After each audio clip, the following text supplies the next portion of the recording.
Next പോവമാണ് Anitha തമ്പിയുടെ sweeping the front yard. അപ്പോൾ അനിത തമ്പിയുടെ ഈ ഒരു പോമ മുറ്റമടിക്കുമ്പോൾ എന്നുള്ള കളക്ഷനിൽ നിന്ന് എടുത്തിട്ടുള്ളതാണ്. പേജ് നമ്പർ 42 കാര്യം മിസ് പറയുന്നത്. അനിത തമ്പി എന്ന് പറയുന്ന ഒരു എഞ്ചിനീയർ ആണ്. പിന്നെ അതുപോലെ തന്നെ by choice she's also a poet ആണ്. പോസ്റ്റ് മോഡേണിസ്റ്റ് പോയറ്റ് ആണ്. പോസ്റ്റ് മോഡേണിസത്തിനുള്ള എല്ലാ എലിമെന്റ്സും അവരുടെ പോയട്രിയിൽ നമുക്ക് കാണാം. അപ്പം സ്വീപ്പിംഗ് ദ ഫ്രണ്ട് യാർഡെന്ന് വെച്ചാൽ മലയാളം ട്രാൻസ്ലേഷൻ എന്താണ്? മുറ്റമടിക്കുമ്പോൾ. പക്ഷെ മുറ്റമടിക്കുമ്പോൾ എന്നുള്ള പോയട്രി ആന്തോളജി അല്ലെങ്കിൽ പോയട്രി കളക്ഷനിൽ നിന്ന് എടുത്തിട്ടുള്ളതാണ് ഈ ഒരു പോവം കേട്ടോ. പിന്നെ അത് 2004 പബ്ലിഷ് ചെയ്തത്. Best book of the year ആയിട്ട് മാതൃഭൂമി ഡെയിലി അതിനെ ജഡ്ജ് ചെയ്തിട്ടുണ്ട്. പിന്നെ ഇവരുടെ അന്നത്തെ ഇതെന്ന് പറയുന്നത് ഷീസ് ഓൾസോ ട്രാൻസ്ലേറ്റർ ആണ്. കേരള സാഹിത്യ അക്കാദമി അവാർഡ് കിട്ടിയിട്ടുണ്ട്. പിന്നെ ഓസ്ട്രേലിയൻ പോയറ്റ്സിന്റെയും പാലസ്റ്റീനിയൻ റൈറ്ററിന്റെയൊക്കെ വർക്ക്സ് ഇവര് ട്രാൻസ്ലേറ്റ് ചെയ്തിട്ടുണ്ട്. പിന്നെന്താണ്, വളരെ സീരിയസ് ആയിട്ടുള്ള പോംസ് ഒക്കെയാണ്. വളരെ സിമ്പിൾ തീംസ് എടുത്തിട്ട് സീരിയസ് ആയിട്ടുള്ള രീതിയിലാണ് എഴുതുന്നത് ഇവര്.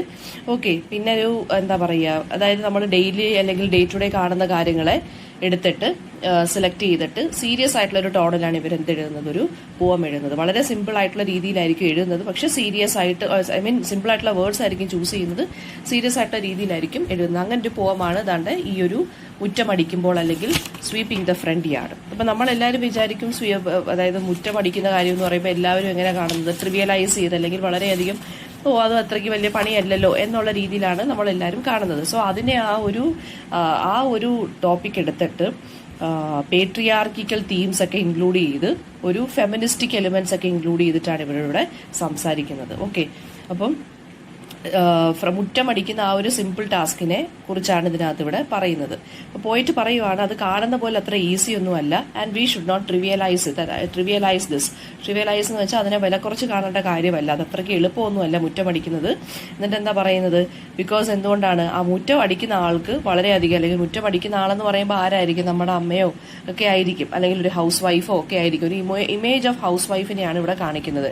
In A domestic space. ഒരു വീട്ടിൽ ഹൗസ് വൈഫ് എന്തൊക്കെ ജോലികൾ ചെയ്യുന്നു, എന്തൊക്കെ സഫറിങ്സ് ചെയ്യുന്നു, അതിനെ ഈ ഒരു മുറ്റമടിക്കുക എന്നുള്ള സിമ്പലിലൂടെ കാണിക്കുവാണ്. ആ ഒരു ഹൗസ് വൈഫിന്റെ ലൈഫ് എങ്ങനെയാണ്, ഡെയിലി റൂട്ടീൻ എങ്ങനെയാണെന്ന്. ഓക്കെ, അപ്പൊ പറയുവാണ്, ഈ മുറ്റം അടിക്കുന്ന ആൾ എന്ത് ചെയ്യണം? ഒരുപാട് ഹാർഡ്ഷിപ്സ് അല്ലെങ്കിൽ ഡിഫിക്കൽട്ടീസ് ഫേസ് ചെയ്തിട്ടാണ് മുറ്റം അടിക്കുന്നത്. ഒരമ്മയോ ആകാം, അല്ലെങ്കിൽ ഒരു ഹൗസ് വൈഫോ. എന്താണ്, രാവിലെ എഴുന്നേറ്റ് വേണം ഈ ഒരു സ്വീപ്പിംഗിന്റെ പെർഫോമൻസ് അല്ലെങ്കിൽ സ്വീപ്പിംഗിന്റെ ഈ ഒരു ആക്ട് ചെയ്യാൻ. ദെൻ പിന്നെന്താണ് പറയുന്നത്, ആ സമയത്ത് രാവിലെ എണീക്കുമ്പോൾ അമ്മയോ അല്ലെങ്കിൽ ആ ഹൗസ് വൈഫ് രാവിലെ എഴുന്നേൽക്കുമ്പോൾ വീടെന്തായിരിക്കും, വീട്ടിലുള്ള ആളുകൾ എന്തായിരിക്കും? ഉറങ്ങുകയായിരിക്കും. അതായത് വീട്ടിലുള്ള ആളുകൾ ഇതൊന്നും അറിയുന്നില്ല. ശരിക്കും പറഞ്ഞു കഴിഞ്ഞാൽ members will be still sleeping. പക്ഷെ ഹൗസ് വൈഫ് അല്ലെങ്കിൽ അമ്മയ്ക്ക് അത് രാവിലെ എഴുന്നേറ്റിട്ടുള്ള ആദ്യത്തെ ജോലി എന്തായിരിക്കും? മുറ്റം അടിക്കുക എന്നുള്ളതായിരിക്കും. അതാണ് അവരുടെ ഒരു ഡെയിലി ചോറെന്ന് പറയുന്നത്. അതായത് ഒരു ഡെയിലി റൂട്ടീനാണ് അവരുടെ. അപ്പൊ ആ ഒരു ഡെയിലി റൂട്ടീൻ ചെയ്ത് ആ സ്ത്രീക്ക് ചിലപ്പോൾ ബാക്ക് പെയിൻ ഉണ്ടാവാം. എന്നിട്ട് പിന്നെ പറയുവാണ്, പോയിട്ട് മെൻഷൻ ചെയ്യുവാണ്, ഈ മഴയ്ക്ക് ശേഷമുള്ള മണ്ണ് എങ്ങനെയാണ്? സോയിൽ എന്ന് പറയുന്നത് വളരെയധികം സോഫ്റ്റ് ആയിട്ട് കിടക്കും അല്ലേ? അതുപോലെ തന്നെ എർത്ത് വേംസ് കാണും. ആ ടൈനി ഹോൾസിൽ, അതായത് നമ്മുടെ മണ്ണിനകത്ത് ടൈനി ഹോംസിൽ എർത്ത് വേംസും കാണും മഴയ്ക്ക് ശേഷമുള്ള മണ്ണിൽ. അപ്പൊ ഇവിടാണ് ആര് മുറ്റം അടിക്കുന്നത്? നമ്മുടെ ഹൗസ് വൈഫ് അല്ലെങ്കിൽ അമ്മ മുറ്റം അടിക്കുന്നത്. പിന്നെ and how difficult it is to sweep the soil after it has rained. അതറിയാമല്ലോ, മഴ പെയ്ത് കഴിഞ്ഞിട്ട് നമ്മൾ മുറ്റം തൂക്കുമ്പോൾ ഇലയെല്ലാം അതിനകത്ത് തന്നെ ഒട്ടിക്കിടക്കും. അപ്പോൾ അത് വളരെ ബുദ്ധിമുട്ടാണ് എന്താണ് സ്വീപ്പ് ചെയ്യാൻ. Then the point. എന്നിട്ട് പിന്നെന്താണ്, ഈ ഒരു സ്വീപ്പിംഗ് വുമണിനെ കമ്പയർ ചെയ്യുന്നത് ഒരു ഡാൻസിങ് വുമണുമായിട്ട് കമ്പയർ ചെയ്യുവാണ്. മുറ്റമടിക്കുന്നതും ഡാൻസ് ചെയ്യുന്നതുമായിട്ട് കമ്പയർ ചെയ്യുവാണ്. അതായത് രാവിലെ മുറ്റമടിക്കുന്നത് കണ്ടു കഴിഞ്ഞാൽ എന്താണ്, ഒരു ഡാൻസ് ചെയ്യുന്നത് പോലെ തോന്നും. ആ ഒരു ഐറണി കൊണ്ടുവരുവാണ്. അതായത് എങ്ങനെയാണ് ഫീമെയിൽസ് എല്ലാവരും ഒരു 4 വാൾസിനകത്ത് ലോക്ക്ഡ് ആയിരിക്കുവാണ്. ആൻഡ് അവരെ എപ്പോഴും ചെയ്യുന്ന ജോലി എന്താണ്? ഹൗസ് ഹോൾഡ് ആക്ടിവിറ്റീസ് അല്ലെങ്കിൽ ഹൗസ് ഹോൾഡ് ചോർസ് ആണ് ഇവർക്ക് എപ്പോഴും ഉള്ള ജോലി അല്ലേ? അപ്പൊ ആദ്യമേ മുറ്റം അടിച്ചു കഴിഞ്ഞിട്ട് പിന്നെന്തോ ചെയ്യും? മുറ്റം അടിച്ച് കഴിയുമ്പോൾ എന്താണ്, ആ മുറ്റം അടിച്ച് കഴിഞ്ഞതിന്റെ ആ ഒരു ഇംപ്രിന്റ്സ് ഉണ്ടല്ലോ, ചൂലിന്റെ ഇംപ്രിന്റ്, അത് മണ്ണിൽ ഇങ്ങനെ തെളിഞ്ഞു കാണും അല്ലേ?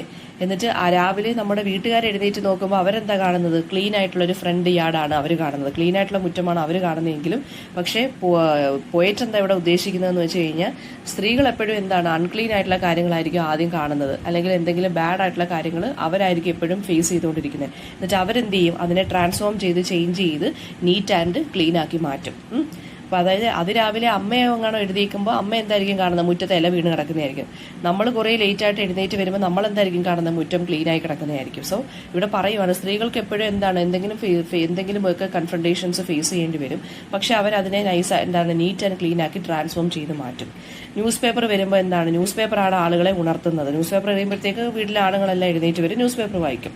ഈ സ്ത്രീകൾ എന്ത് ചെയ്യും, ഈ ജോലിയെല്ലാം ചെയ്ത് കഴിഞ്ഞിട്ട് ഒരു കോഫിക്ക് വേണ്ടി ഇങ്ങനെ കാത്തിരിക്കും. പക്ഷെ എന്താണ്, അവർ വളരെയധികം ടയേർഡായിരിക്കും, ബാക്ക് പെയിൻ ഒക്കെ ആയിട്ട് അല്ലേ. അപ്പോൾ ആരുമില്ല അവർക്ക് എന്ത് ചെയ്യാൻ, കോഫിയോ അല്ലെങ്കിൽ അവർക്ക് എന്തെങ്കിലും ഒരു സൊളേസ് കൊടുക്കാൻ ആരും കാണത്തില്ല അവരുടെ ഫാമിലിയിൽ തന്നെ. അവർ തന്നെ എന്ത് ചെയ്യണം, അവർക്ക് വേണ്ടിയുള്ള കാര്യങ്ങൾ ചെയ്തു കൊടുക്കണം, as well as to the other family members. വേറെ ആരും അവൾക്ക് വേണ്ടിയുള്ള കാര്യങ്ങൾ ചെയ്ത് തരത്തില്ല. സോ ഇവിടെ പോയിട്ട് ഹൈലൈറ്റ് ചെയ്യുന്നത് ഒരു അമ്മയുടെ കണ്ടീഷൻ അല്ലെങ്കിൽ ഒരു വീട്ടിലൊരു സ്ത്രീയുടെ കണ്ടീഷനെ കുറിച്ചാണ് ഇവിടെ പറയുന്നത്. അതായത് വീട്ടിലെ ജോലി, ഈ ഒരു മുറ്റമടിക്കുക എന്നുള്ള ജോലി നമുക്ക് എന്താണ് വളരെയധികം ഈസി ആയിട്ട് തോന്നുമെങ്കിലും പക്ഷെ അത് വളരെയധികം ഡീപ്പായിട്ടുള്ള മീനിങ് ഉള്ളത്, വളരെ TDS ആണ്, വളരെ എന്താ പറയുക, വളരെ ലബോറിയസ് ആയിട്ടുള്ള വർക്കാണെന്നാണ് പറയുന്നത്. അതായത് വളരെ ടയേർഡ് ആക്കുന്ന ഒരു വർക്കാണെന്നാണ് പറയുന്നത്. മാത്രമല്ല മുറ്റമടിക്കുന്ന ഈ ഒരു ജോലിയൊക്കെ നമ്മൾ വളരെ ട്രിവിയലൈസ് ചെയ്ത് കാണുമെങ്കിലും അത് വളരെയധികം അൺറെക്കഗ്നൈസ്ഡ് ആയിട്ടൊരു വർക്കാണത്. പിന്നെന്താണ്, ഇങ്ങനെയുള്ള കാര്യങ്ങൾക്ക് നമ്മൾ എന്ത് ചെയ്യണം, സ്ത്രീകൾക്ക് ഇമ്പോർട്ടൻസും റെസ്പെക്റ്റും കൊടുത്തിരിക്കണം എന്നാണ് പറയുന്നത്. ഹൗസ് ഹോൾഡ് ഡ്യൂട്ടീസ് ചെയ്യുന്ന സ്ത്രീകൾക്ക് നമ്മൾ ഇമ്പോർട്ടൻസും റെസ്പെക്റ്റും കൊടുത്തിരിക്കണം. പക്ഷെ ഇങ്ങനെയുള്ള കാര്യങ്ങളൊന്നും നമ്മൾ എന്ത് ചെയ്യത്തില്ല, സംസാരിക്കത്തില്ല, അക്സെപ്റ്റ് ചെയ്യത്തില്ല. അവർക്കൊരു അപ്രീസിയേഷൻ പോലും നമ്മൾ കൊടുക്കത്തില്ല. അതേപോലെ തന്നെയാണ് നമ്മൾ നമ്മൾ എന്താണ് ഈ മെമ്മറീസ്, അതായത് പന്ന മെമ്മറീസ് ഉണ്ടെങ്കിൽ നമ്മൾ എന്ത് ചെയ്യും, അതിനെല്ലാം നമ്മൾ കൂട്ടി ഒരു സ്ഥലത്തോട്ടങ്ങ് മാറ്റി വെക്കും, ഹൈഡ് ചെയ്ത് വെക്കും. ജസ്റ്റ് ലൈക്ക് എന്താണ് ഒരു സ്ത്രീ എന്ത് ചെയ്യുന്നത് പോലെ, മുറ്റമടിച്ച് തൂക്കുന്നത് പോലെ. പക്ഷെ ആ ഒരു മെമ്മറീസ് എന്ത് ചെയ്യും, നമ്മുടെ മൈൻഡിൽ എന്ത് ചെയ്യുന്നുണ്ട്, അതിങ്ങനെ നല്ല രീതിയിൽ ഇംപ്രിന്റഡ് ആയിട്ട് കിടക്കും. അതുപോലെ തന്നെയാണ് മുറ്റമടിച്ച് കഴിയുമ്പോൾ ആ ചൂലിന്റെ ആ ഒരു ഇംപ്രിന്റ് ഉണ്ടല്ലോ, തൂത്തതിന്റെ ആ ഒരു ഇംപ്രിന്റ് സോയിൽ ഇങ്ങനെ കിടക്കും. അതുപോലെ തന്നെയാണ് നമ്മൾ ഓൾഡ് മെമ്മറീസ് അല്ലെങ്കിൽ നമുക്ക് ഇഷ്ടപ്പെടാൻ ആഗ്രഹിക്കാത്ത മെമ്മറീസ് എല്ലാം നമ്മൾ വിചാരിക്കും നമ്മൾ ഹൈഡ് ചെയ്ത് മാറ്റി വെച്ചത്. പക്ഷെ അതിങ്ങനെ ഇടയ്ക്കിടയ്ക്ക് എന്തോ ചെയ്തുകൊണ്ടിരിക്കും, ഇങ്ങനെ മൈൻഡിൽ വന്നുകൊണ്ടിരിക്കും. എങ്ങനെയാണ് ഒരു സ്ത്രീ എങ്ങനെയാണോ മുറ്റം തൂത്തിട്ട് പോകുമ്പോൾ അതിനകത്ത് ആ ചൂലിന്റെ ഇംപ്രിന്റ് കിടക്കുന്നത് പോലെ തന്നെയായിരിക്കും. നമ്മൾ എത്ര തൂത്താലും അല്ലെങ്കിൽ നമ്മൾ എത്ര ഹൈഡ് ചെയ്താലും ചില മെമ്മറീസ് എന്ത് ചെയ്യും, അങ്ങനെ തന്നെ കിടക്കും. ഓക്കെ, ഇത്രയേ ഉള്ളൂ നമ്മുടെ പോവാം. ഇതിനകത്ത് പേട്രിയാർക്കിയുടെ കാര്യമൊക്കെയാണ് കൊണ്ടുവന്നേക്കുന്നത്. പിന്നെ സിമ്പിൾ ആയിട്ടുള്ളൊരു കാര്യത്തിനെയാണ് ഇവരെന്ത് ചെയ്തിരിക്കുന്നത്, ഒരു വലിയ സിംബലൈസ് ചെയ്ത് പറഞ്ഞിരിക്കുന്നത്.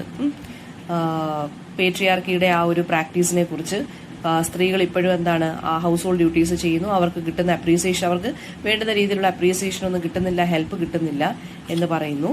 പിന്നെന്താണ് അവർക്ക് എന്നിട്ട് ചൈൽഡാകുമ്പോൾ ആരും ഒന്നും ഇവരെ ഹെൽപ്പ് ചെയ്യാനില്ല. സോ എപ്പോഴും സ്ത്രീകളായിരിക്കും ഇതുപോലുള്ള പ്രോബ്ലംസ് ഫേസ് ചെയ്യുന്നതെങ്കിലും അവരെന്ത് ചെയ്യും, ലാസ്റ്റ് അതിനെന്ത് ചെയ്യും, അതിനെല്ലാം നീറ്റ് ആൻഡ് ടൈഡി ആക്കി മാറ്റും. അതായത് ബാഡിനെ ഗുഡാക്കി മാറ്റുന്നു, അൺക്ലീനിനെ ക്ലീൻ ആക്കി മാറ്റുന്നു. അതെല്ലാം ആരാണ്, സ്ത്രീകളാണ്. ഒരുപാട് വർഷമായിട്ട് ഇത് ചെയ്യുന്നുണ്ടെങ്കിൽ അവർക്ക് ബാക്ക് പെയിൻ ഉണ്ട്, പക്ഷെ എന്നിട്ടും അവരെ ആരെങ്കിലും സഹായിക്കുന്നുണ്ടോ, ഇല്ല. സോ ഇത് തന്നെയാണ് എല്ലാ വീട്ടിലെയും ഒരു സ്ത്രീയുടെ പത്തറ്റിക് പ്ലൈറ്റ് എന്ന് പറയുന്നത്, പത്തറ്റിക് സിറ്റുവേഷൻ എന്ന് പറയുന്നത്. ഇപ്പം ചെറിയ ചെറിയ കാര്യങ്ങളാണെങ്കിൽ പോലും നമ്മൾ ഇമ്പോർട്ടൻസും റെസ്പെക്റ്റും കൊടുക്കുക, ഹൗസ് ഹോൾഡ് ഡ്യൂട്ടീസ് ആണെങ്കിൽ പോലും ഇമ്പോർട്ടൻസും റെസ്പെക്റ്റും കൊടുക്കുക. അപ്പോൾ ആ ഒരു പേട്രിയാർക്കിയെ ക്രിട്ടിസൈസ് ചെയ്തുകൊണ്ടുള്ള ഒരു പോവമാണ് ഇത്.